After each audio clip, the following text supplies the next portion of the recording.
I think that we've all had just about enough of Donald Trump. This is a president who rules by tweet.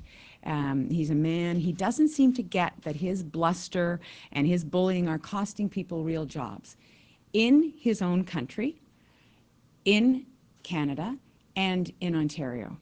Yesterday I was in Hamilton at Stelco, and I just have to say that our steelworkers deserve better. There's no talking to Donald Trump because he's not listening unless it's about him, and that is the problem that we're confronting. I spoke with the Prime Minister yesterday to express Ontario's support.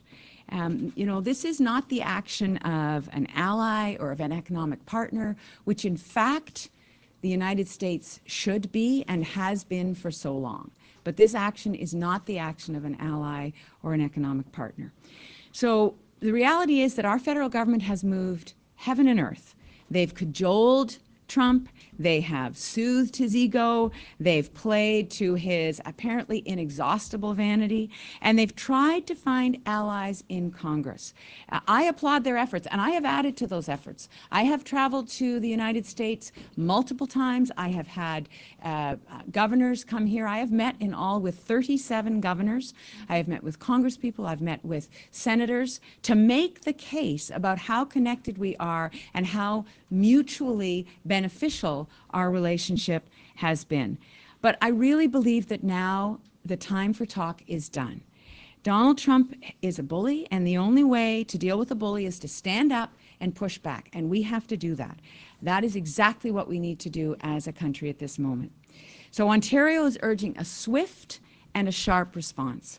We need to hit back at what Donald Trump has done. I'm calling on Doug Ford and Andrea Horwath to join with me, given that we're in an election campaign.